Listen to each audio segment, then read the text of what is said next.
Hello po, online world. So, ayan po yung parlings. Ayan, baka gusto nyo po, 35 pesos per kilo po sa parlings po natin. Solid po siya, so hindi ko siya matanggal. Ayan, mabigat kasi siya. Ang haba nito ay 9 feet. Ayan.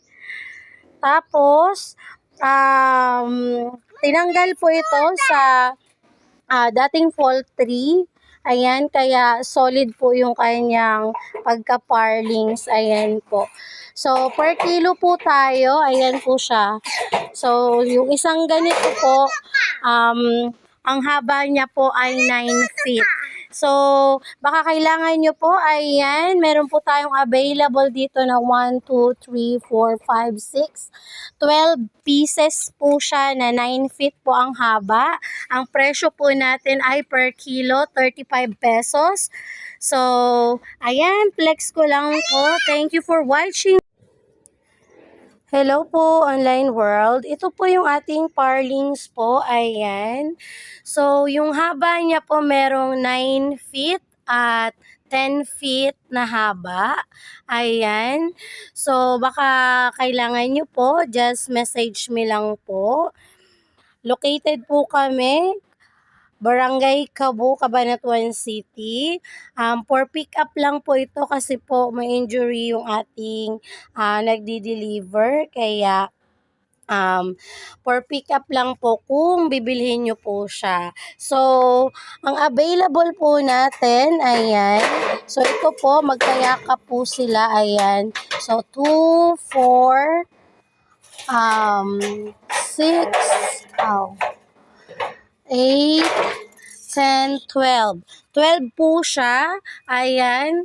So, ano po siya, yung kanyang 9 feet, 10 piraso po. Tapos yung kanyang 12 feet, dalawa. Ayan. Tapos yung kanyang 10 feet ay dalawa din. So, 14 pala siya lahat. So, ayun po. Baka kailangan nyo po ng parlings. Ayan po. Ready for pick up po siya. Ayan. So, first come, first serve po tayo. Kung sino po yung maunang pumunta dito at mag-pick up, sa kanya po siya mapupunta. Ayun. So, ayan lang po yung available sa ngayon. So, bilhin nyo na po kung kailangan nyo po. So, ayan. Just message me lang po pag kailangan nyo. That's all for today's video. Flex ko lang po. Thank you for watching. Hello po, online world. So, ito po yung ating mga parlings. Ayan. Kinilo po natin siya. So, umabot po siya ng 142 kilos yung ating mga parlings. Ayan po.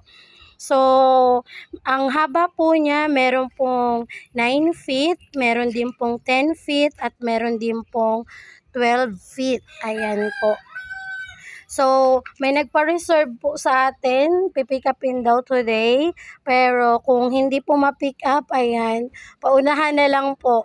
Kung sino po yung makapag-pick up. Kailangan din po kasi namin ng pera pampasahod po sa mga tao po na baklas po nito. Ayun. So, para po sa dagdag kaalaman, ito po ay galing po sa fall tree. Kaya solid po yung kanyang mga bakal po. Ayan po siya. So, pinutol-putol po siya ng 9 feet, 10 feet, and 12 feet po. Ayan. So, ang kilo po natin ito ay 35 pesos per kilo po. Ayan. So, tumitimbang po siya ng 142 kilos. 28 peraso po lahat sila. So, ayan. Flex ko lang po. Thank you for watching. Bye!